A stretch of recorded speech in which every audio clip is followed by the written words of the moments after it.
The Prize, a mystery thriller, is the choice for this week's Sunday film in a moment on BBC1. The stars are Paul Newman, Elke Sommer and Edward G. Robinson. And you're watching BBC2, which now has pleasure in presenting the celebrated American singer Jessye Norman and the Spiritual.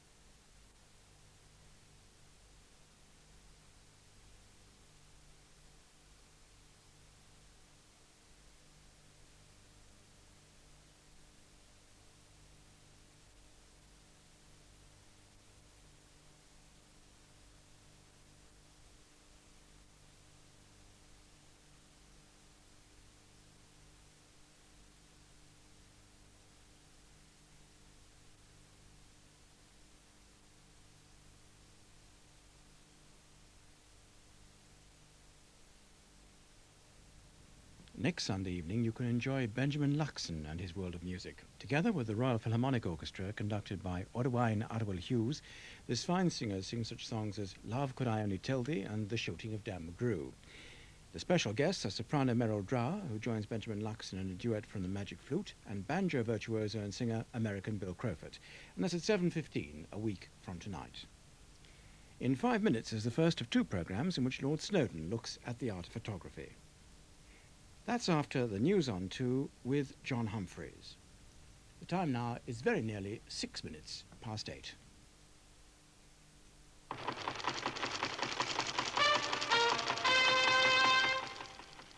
Under the eyes of a hooded gunman, 46 hostages are released from the besieged Spanish bank, and there are reports from Barcelona tonight that police are storming the building. According to Spanish radio, heavy gunfire is going on around the bank at the moment. Police have been shouting to the gunman, "Everybody out, throw down your weapons." At least 2 bodies have been seen outside the building, and several of the hostages have jumped from a balcony onto an adjoining building. Hostages were appearing at windows, screaming to police not to fire, or they will kill us. Signs had been building up throughout the afternoon that the gunman's stand was weakening. 2/3 of the hostages were freed after their leader told negotiators, "We failed." Now, in the past few minutes, we've received these pictures from Spanish television. We see a gunman on the roof with a hostage. In the chaos that follows, gunshots ring out around the bank. Latest reports speak of many of the terrorists giving themselves up. Y al mismo tiempo recibe los disparos que desde otro punto de la azotea está haciendo el miembro del cuerpo del grupo especial. Realmente son estos los momentos más trascendentes, más emotivos de toda esta operación que empezó, como decíamos ayer, a primeras horas de la mañana, cuando un grupo integrado por 24 secuestradores entró en la sede del Banco Central de Barcelona. The shooting continues as reports from below speak of some hostages hurt in the attempt to get away. "Don't shoot, they shouted. Ha consistido posiblemente, según nos indican estas propias imágenes, en trasladarse a través de las azoteas de la que corresponde. Now a gunman surrenders, and more gunfire is still to come. Los secuestrados han conseguido pasar, vemos cómo salen liberados por las fuerzas de los geos. Han salido varios, el tiroteo es intenso. Ustedes pueden observar debajo de la polea los impactos de las balas. Now the troops are about to move in. Latest reports say that the gunfire has stopped for the moment. 10 hostages have been seen running from the building. Del Banco Garriga Nogués al Banco Central. 4 gunmen who hijacked a Turkish airliner to Bulgaria are threatening to kill 5 passengers unless their demands are met. The DC-9, with 110 passengers on board, was on an internal flight from Istanbul to Ankara. The pilot was forced to land at Burgas on Bulgaria's Black Sea coast. The gunmen have set a midnight deadline for the release of 47 prisoners from Turkish jails. More than 400 athletes are taking part in the UK Championships in Antrim, Northern Ireland. It's a turnout which has delighted the organisers, who were worried by a number of early withdrawals by competitors unwilling to perform in Northern Ireland. The unexpected arrival of Steve Ovett, one of Britain's best-known athletes, was an added bonus for the large crowd. The Olympic champion had flown in to take part in the 1500 metres. He won his heat comfortably.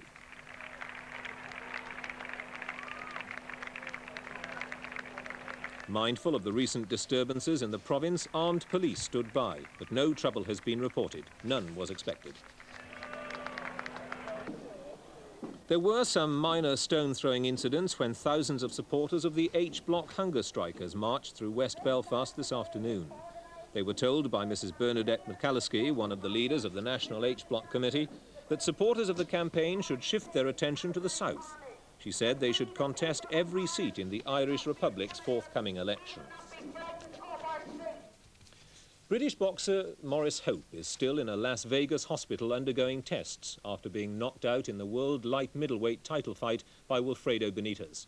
The knockout punch, which lost Hope the title, came in the 12th round. He lay on the canvas for 7 minutes before walking back to the dressing room. There was a double celebration for Ipswich Town supporters today. As crowds began to gather to welcome the players back from their UEFA Cup victory, manager Bobby Robson announced he's decided to stay with the club. Robson admitted he'd considered joining Sunderland or Manchester United, but said Ipswich had a good team which could now compete for the game's top prizes. An estimated 50,000 fans packed the town centre to welcome the Ipswich team and the club's first European trophy, the UEFA Cup. 6,000 fans had travelled with Ipswich to Amsterdam last week to watch them win the Cup by defeating AZ Alkmaar 5-4 on aggregate. When the fans heard Robson was staying at Portman Road, there was a double victory to celebrate.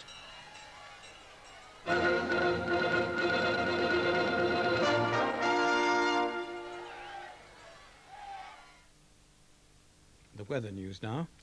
West Scotland, England and Northern Ireland will have another showery day, and some places may have a period of more continuous rain. East Scotland should stay mostly dry, but it will be dull and misty for much of the day, and it'll be rather cool again. And that's the weather picture for tomorrow. You're watching BBC2 for the first of 2 programmes in which Lord Snowdon looks at the mechanics and the art of photography. Snowdon on camera.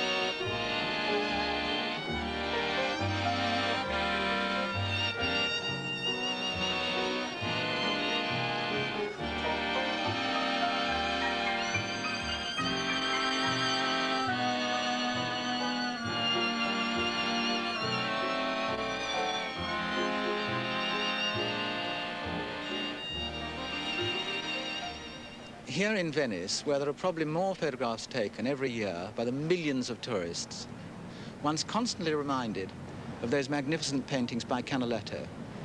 Meticulous detail, an amazing perspective, whether it was of the Doge's Palace, or St. Mark's, or the Grand Canal. But surprisingly, 100 years or so before photography as we know it, he was using a camera obscura. And this is it. This is the original one. It's got a canal on the top. A very simple box with a lid that comes.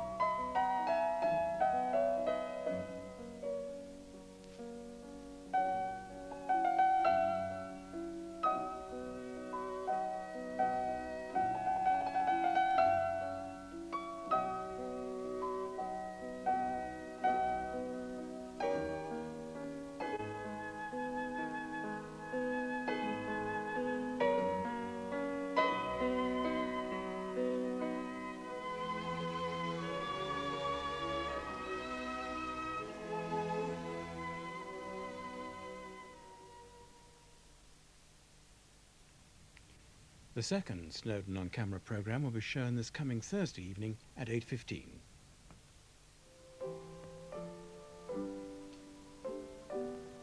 Tomorrow, BBC2 invites you to an evening with Queen Victoria. A selection of readings from her private journal portrays in her own words her thoughts and feelings in different periods of her life, from her childhood to old age. Thursday, the 28th of June, 1838. I was awoke at 4 o'clock by the guns in the park and could not get much sleep afterwards on account of the noise of the people, bands, etc., etc. Prunella Scales in An Evening with Queen Victoria, tomorrow at 8:30.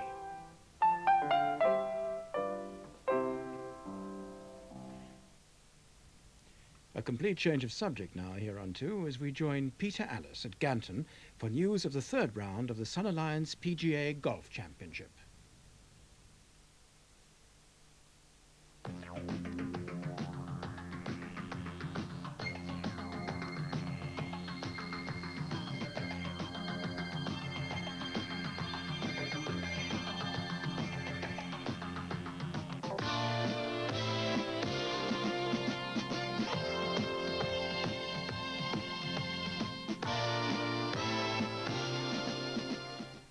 Well, conditions were very pleasant this morning when play began at the much more civilized hour of 9:30 here at Ganton. Bright skies, nice sun.